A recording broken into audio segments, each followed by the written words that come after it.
नमस्कार, मैं हूं पंडित कैलाश जोशी और आप देख रहे हैं मेरा यूट्यूब चैनल संस्कृत सेज।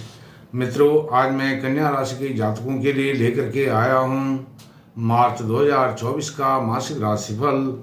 मित्रों, यह मार्च के महीने के आरंभ में कन्या राशि के जातकों के लिए जो गोचर है ग्रहों का वह आपके सामने है। थंबनेल आपने देखा, मासिक राशिफल कन्या राशि मार्च 2024। शिक्षा, स्वास्थ्य और लाइफ पार्टनर का रखें ध्यान। मार्च 2024 है चुनौतीपूर्ण। मार्च 2024 कन्या राशि के जातकों के लिए चुनौतीपूर्ण किस प्रकार से है, इस पर प्रकाश डालूंगा। आप वीडियो के आरंभ से अंत तक बने रहिए। मित्रों, आप यदि ज्योतिष से प्रेम रखते हैं और ज्योतिष में विश्वास रखते हैं तो आप मेरे चैनल को सब्सक्राइब भी कर सकते हैं। मित्रों, यदि आप अपनी कुंडली का प्रेडिक्शन कराना चाहते हैं, वीडियो पर चल रहे नंबर पर आप संपर्क भी कर सकते हैं।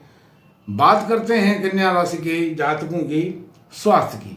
कन्या राशि के जातकों के स्वामी कौन होते हैं? बुध महाराज होते हैं और मास के आरंभ में ही वह छठे भाव में विराजमान है। यह स्वास्थ्य की दृष्टि से अच्छी बात, अच्छा गोचर बुध का नहीं है, क्योंकि बुध ही कन्या राशि के स्वामी हैं और सप्तम भाव में कन्या राशि के राहु बैठे हुए हैं और राहु सप्तम दृष्टि से कन्या राशि को देख रहे हैं। स्वास्थ्य आपके लिए बहुत चुनौतीपूर्ण रहने वाला है, विशेषकर 7 मार्च तक। जब तक बुध महाराज छठे भाव में कन्या राशि के विराजमान हैं, तब तक आप स्वास्थ्य के प्रति सजग रहें, सावधान रहें। चुनौतीपूर्ण समय 7 मार्च तक का विशेष करके है और उसके बाद भी आप अपने खान पान में ध्यान रखें। अब बात करता हूं सुख, ऐश्वर्य, वैभव, भौतिक सुख संसाधन के जो स्वामी हैं वह हैं गुरु महाराज। आपके चतुर्थ भाव के स्वामी गुरु महाराज अष्टम भाव में विराजमान हैं और यह भी आपके सुखों में कमी करने वाले हैं। आपके जो भौतिक संसाधन हैं उनमें कमी करने वाले हैं। आपके भूमि, भवन, वाहन से संबंधित कोई विवाद, डिस्प्यूट चल रहा है, उसमें फिलहाल मार्च के महीने में आपको राहत मिलने वाली नहीं है। और माता जी के साथ जो संबंध आपके बिगड़े हुए हैं वो यथावत बिगड़े ही रहेंगे। मार्च के महीने में उनमें कोई सुधार होने वाला नहीं है। अब बात करते हैं आपके पंचम भाव, शिक्षा, संतान का जो भाव है वह भाव, उस भाव में 15 मार्च तक मंगल उच्च के बने हुए हैं और मंगल जो होते हैं आपके तृतीय भाव और अष्टम भाव के स्वामी हैं। जहां वो तृतीय भाव के स्वामी होकर के बहुत अच्छा लाभ 15 मार्च तक आपको देंगे शिक्षा, स्वास्थ्य, संतान के विषय में, और वहीं आपके प्रेम संबंधों में भी वह अच्छा प्रभाव, आपको अच्छी संतुष्टि प्रदान करेंगे। लेकिन अष्टम भाव के स्वामी होकर के वह आपके स्वास्थ्य के लिए उतने हितकर नहीं है, लाभदायक नहीं है। हालांकि वह कन्या राशि के मित्र हैं, मित्र त्रिकोण में वह विराजमान हैं। मंगल कन्या राशि के मित्र नहीं है लेकिन त्रिकोण में विराजमान हैं, तो इसलिए वह त्रिकोणेश के साथ संबंध बना रहे हैं। यह कुछ राहत देने वाली बात है। अब बात करता हूं छठे भाव, शत्रु भाव, ऋण भाव, रोग भाव। रोग भाव में सूर्य, शनि, बुध यह विराजमान हैं। बुध 7 मार्च को यहां से चले जाएंगे आपके सप्तम भाव में। तो जब सप्तम भाव में बुध चले जाएंगे, मैंने आपको बताया स्वास्थ्य के लिए वो हानिकारक है 7 मार्च तक, इसीलिए क्योंकि सप्तम भाव में जाएंगे बुध तो छठे भाव को, रोग भाव को छोड़ देंगे। वहां से आपको, आपकी राशि को सप्तम दृष्टि से, पूर्ण दृष्टि से देखेंगे, तो यह आपके लिए बहुत ही लाभदायक स्थिति है स्वास्थ्य के विषय में। जो आपका पाचन तंत्र, आपका भोजन आदि जो भी आप खाएं पिए वह पच जाएगा। पाचन तंत्र, आपका इम्यूनिटी जो है वह बहुत अच्छी मजबूत हो जाएगी और एक बात आपको शिक्षा स्वास्थ्य के विषय में, शिक्षा के विषय में और बताता हूँ, संतान के विषय में और बताता हूँ। संतान भाव आपका 7 मार्च तक बहुत अच्छा है, शुभ समाचार मिलेगा, संतान का सुख मिलेगा। संतान से संबंधित कोई चिंता 7 मार्च तक नहीं रहेगी, क्योंकि जो शुक्र हैं वह आपकी भाग्येश भी हैं, नवमेश भी हैं, द्वितीयेश भी हैं, और आपकी वाणी का प्रभाव भी अच्छा रहेगा 7 मार्च तक। आप जो अपनी विद्या बुद्धि उच्च शिक्षा के लिए कोई इन्वेस्टमेंट करना चाहते हैं, कोई कोर्स करना चाहते हैं, कॉम्पिटिटिव एग्जाम देना चाहते हैं और उस कॉम्पिटिटिव एग्जाम की तैयारी करना चाहते हैं, तो 7 मार्च तक का समय आपके लिए बहुत ही अनुकूल और पॉजिटिव सकारात्मक परिणाम देने वाला होगा। अब छठे भाव में, जैसे मैं कह रहा था, छठे भाव में बुध 7 मार्च को चले जाएंगे। आपके स्वास्थ्य के लिए यह बहुत अच्छी स्थिति है। हालांकि बुध जब मीन राशि में जाएंगे सप्तम भाव में, तो नीच के हो जाते हैं, लेकिन नीच के होते हुए भी आपकी राशि को वह पूर्ण दृष्टि से देख रहे हैं और अपनी राशि को वह उच्च दृष्टि से, क्योंकि वहां पर उच्च के होते हैं। कन्या राशि में बुध स्वयं आपकी राशि के स्वामी भी हैं। अब 14 मार्च को सूर्य नारायण भगवान भी आपके सप्तम भाव में जाएंगे, तो वह भी आपके लिए बहुत अनुकूल स्थिति होने वाली है। फिर केवल शनि वहां पर मूल त्रिकोण राशि में रह जाएंगे। हालांकि शनि भी 21 मार्च तक अस्त की अवस्था में रहेंगे, लेकिन शत्रुओं के लिए, ऋण के लिए और रोग के लिए शनि का वहां पर होना बहुत अच्छा है।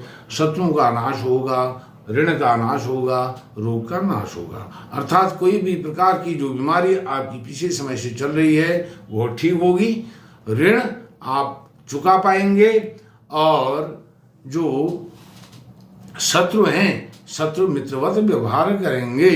यह छठे भाव में शनि का अच्छा फल है। और जब वहां पर 7 मार्च को शुक्र भी आ जाएंगे, तो यह स्थिति आपके लिए, आप वाणी पर अपना कंट्रोल रखें, नियंत्रण रखें, क्योंकि शुक्र आपके द्वितीय भाव के स्वामी भी हैं और आपके भाग्येश भी हैं। इसलिए 7 मार्च से पहले पहले जो भी निर्णय आप अपने कैरियर से संबंधित और अपनी शिक्षा से संबंधित, अपने एडमिशन से संबंधित, आपने किसी अच्छे यूनिवर्सिटी में, अच्छे कॉलेज में, अच्छे इंस्टीट्यूट में, अच्छे संस्थान में जाना है, तो 7 मार्च से पहले पहले आप उसका डिसीजन कर लीजिए, निर्णय ले लीजिए, आप संकल्प लीजिए। संकल्प आपका हो जाएगा 7 मार्च से पहले तक, तो उसके बाद शुक्र कहीं भी जाएं, आपका संकल्प सिद्धि में परिवर्तित हो जाएगा। मित्रों, सप्तम भाव में यह एक विच्छेदात्मक स्थिति है। आपकी पारिवारिक पति पत्नी के जीवन में तालमेल की कमी यह दिखाता है। तालमेल बना करके रखें, लाइफ पार्टनर का रखें ध्यान। आप पति पत्नी जो भी हैं, आप एक दूसरे का जो सोच है उसको समझने की, अंडरस्टैंडिंग की बात को समझें, और मिसअंडरस्टैंडिंग आपके लिए हानिकारक है। अष्टम भाव में गुरु महाराज विराजमान हैं और वह सुखेश में हैं। सुख में कमी होगी और आपको कोई अचानक कष्ट भी हो सकता है। इसके लिए आप सजग रहें, सावधान रहें। भाग्येश का मैंने आपको बताया, शुक्र हैं। 7 मार्च तक आप जो भी निर्णय करें, भाग्य उसमें आपका साथ देगा। कार्य क्षेत्र, कैरियर में बुध महाराज आपके 7 मार्च को सप्तम भाव में जा रहे हैं, तो दशम भाव कार्य क्षेत्र के स्वामी अपने ही दशम भाव से दशम में जा रहे हैं, सप्तम भाव में जा रहे हैं, तो यह बहुत अच्छी स्थिति है बुध महाराज की, क्योंकि वह आपकी राशि के स्वामी भी हैं, दशम कार्य क्षेत्र कैरियर के स्वामी भी हैं, और आप कोई निर्णय यहाँ पर ले सकते हैं। जो निर्णय आप लेंगे वह निर्णय आपका व्यवहारिक भी होगा और आपको लाभ भी देने वाला होगा। मित्रों, यह सब देखते हुए आप सिर्फ अपनी वाणी पर संयम रखें। यदि वाणी आपके नियंत्रण में, कंट्रोल में रहती है, आप जो भी बात करें और नाप तोल करके करें, अपने में ही खोए हुए ना रहें, अपने को ही सबसे बड़ा जानकार, सबसे बड़ा समझदार, सबसे बड़ा योग्य ना समझें। अपने आत्मसम्मान की रक्षा अवश्य करें, लेकिन आत्माभिमानी अधिक अपने आप का जो ईगो है उस ईगो को छोड़ने में ही आपका कल्याण होगा, क्योंकि केतु भी आपके राशि में बैठे हुए हैं। इसलिए आपको एक अचूक उपाय बताता हूं। रोज प्रतिदिन 22 दुर्वा चढ़ाएं, 2-2 के जोड़े में चढ़ाएं, 11 बार चढ़ाएं। किसको? गणपति महाराज को, गणेश जी को 2 दुर्वा प्रातः काल स्नान आदि करके 2 दुर्वा गणेश जी को 2 जोड़े में चढ़ाएं, 2-2 दुर्वा, और 22 दुर्वा 11 बार चढ़ाएं। वही 11 बार हो जाएंगी, 11 दूना 22। तो ओम गंग गणपते नमः करके चढ़ाएं। आपके सारे कष्ट, दुख, दरिद्रता, दुर्भाग्य, क्लेश, कष्ट, अशांति सब दूर होगी। सुख, सौभाग्य, ऐश्वर्य, वैभव आपको प्राप्त होगा। आप विद्यार्जन, शिक्षार्जन कर पाएंगे, अध्ययन अध्यापन भी कर पाएंगे। गणेश जी आपके राशि के स्वामी हैं, और केतु महाराज वह भी, क्योंकि गणेश जी आपके राशि के जो ग्रह बुध हैं उनके संबंधित देवता गणेश जी हैं, और केतु भी इससे प्रसन्न होते हैं दुर्वा चढ़ाने से, गणेश जी की पूजा करने से। मित्रों, फिर आपसे किसी अन्य विषय पर मुलाकात होगी। तब तक के लिए नमस्कार, धन्यवाद।